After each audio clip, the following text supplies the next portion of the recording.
back to the daily grind. Thanks for checking out the channel. You know what time it is. It's full time MMA. Man, don't fucking play with me like that, bro. I just put a video up. One of the first comments is, don't let this distract you from the fact that the Mike Perry fight is canceled. Who was it? Let me check this shit out. I think it was Pablo Escobar, but I could be wrong. Who was it, man? Somebody right here. He said, Platinum Pablo Escobar said, don't let this John Jones crap distract you from the fact that Platinum Goat and Alves is canceled. Hey, bro, you almost... Hey, don't play with me like that. You were right, but the fight is saved. Whew. The fight is saved. We get to see Mike Perry fight for the co-main event. And to me, this is better, bro, because Mike Perry is one of my favorite fighters. And even though he's one of my favorite fighters, I had to be objective, and I didn't see how he was going to beat Thiago Alves this fight. I mean, he definitely had the potential to lay him down like Perry does, but Thiago Alves has fought. He's very experienced, and he's fought knockout artists before. So knockout artists, it's harder for those guys to beat the most experienced guys because they fought people that are headhunting, and they know how to deal with it if they just try and not engage all night like Alan Jouban did versus him. As far as, and when I say not engage, I mean they don't want to get into a brawl with you because they know that's your game. So they're not going to play into your game as a brawler. They're going to play the smart game. They're going to, you know, it's a smart fighter. So any experienced smart fighter is going to have a better chance versus a guy like Mike Perry, a headhunter. So, even though Mike Perry was one of my favorite fighters, I did think he was going to lose versus Thiago Alves. But Thiago Alves had to pull out of the fight, which an interesting little factoid. That makes Thiago Alves the UFC's biggest pullout artist in history. There's a list right here on MMA Imports, and it's a list of all the pullouts, and it's got a fucking list of like the people with 7. Thiago Alves now has 8, so he's the biggest pullout artist in UFC history with 8 pullouts. Under him is Ian McCall with 7, Alessio Sakara with 7, Thiago Tavares with 7. Other notables, Jose Aldo, Chris Weidman have both pulled out of fights 5 times. Khabib's pulled out of fights 4 times. Anthony Pettis and Cain Velasquez have both pulled out 3 times. But the very top of that list is now Thiago Alves with 8 pullouts. And that's, hey, fuck it is what it is. Mike Perry, he does have a replacement opponent on 3 days' notice. That's great news, because it would have sucked. Even my brother, the fucking microwave, casual as he is, he knows, he's heard about Mike Perry, and it's probably from me. I mean, because I'm a huge Mike Perry fan. But he was excited about the Mike Perry fight. He said if I told him when it was coming on, he'd definitely watch. And by the way, motherfuckers are killing Michael on the Big Brother beatdown. He's a casual fan, so that's why he sounds so fucking dumb on there, man. He doesn't know as much as me. He doesn't know as much as you. He's a casual fan, but as stupid as you might think he sounds when he talks about MMA, that's the person whose opinion matters. That's the person that's the casual, that's the general public. That's the casual fan. That's the person that the UFC is trying to draw in. He said, oh, the fact that he wanted to watch Mike Perry, that's a fucking win in the UFC's book. Like, oh, people are interested in Mike Perry, huh? That don't give a fuck about the UFC. He's not a guy that lives MMA, watches MMA every day. He only watches the big events. So that's why I have him on the Big Brother beatdown, because you get to see the casual fans' opinion and what they're caring about, what they're about wanting to watch.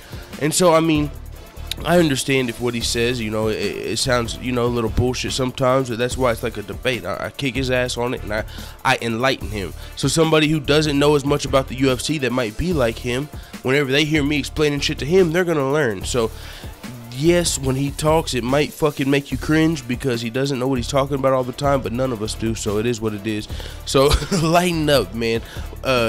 We don't do that many episodes anyway. He's been on 3 times in how many months? I mean, it ain't that serious. We do that like once a month. It's turning out once a week. So it's good to hear the general public and who is on their radar, who they care about, because that's what the UFC actually cares about. They know we're going to be watching every fight, but what fight is the microwave does he want to watch? Is he interested in the coming up fight?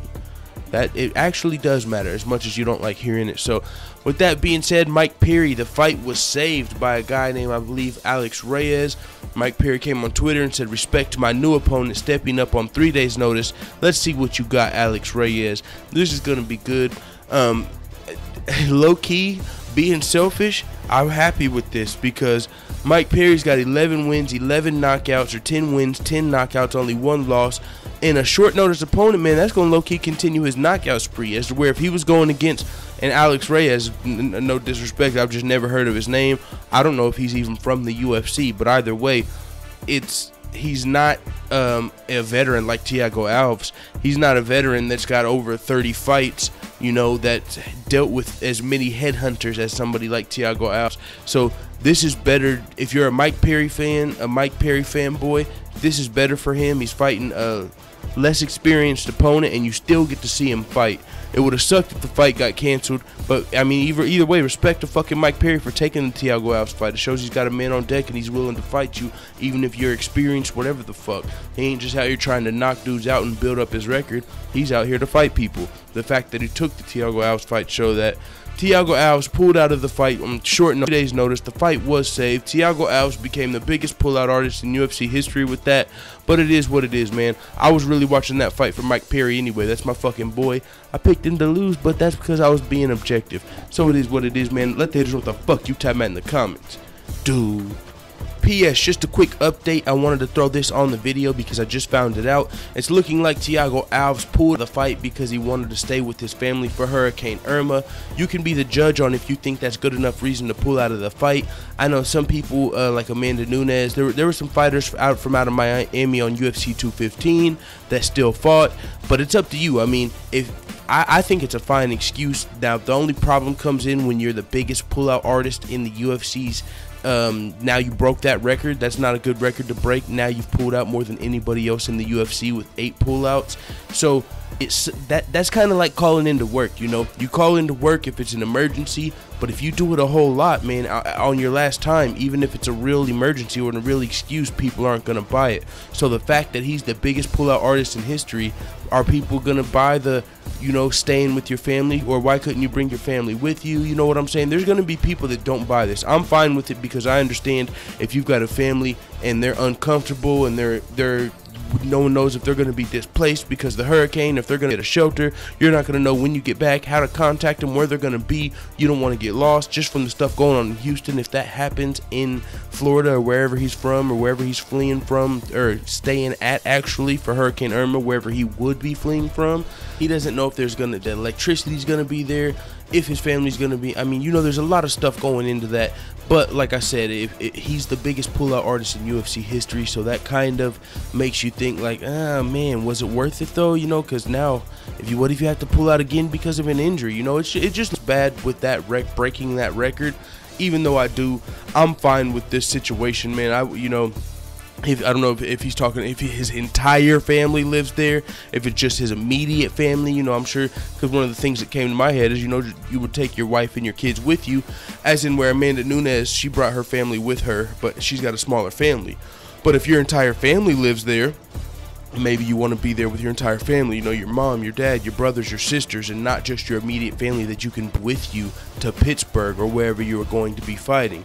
So I'm fine with that. He had to be out if he's staying with his family due to Hurricane Irma. That's fine by me. You let me know if it's fine by you in the comments, because it is what it is. Let the haters know what the fuck you tap Matt down there.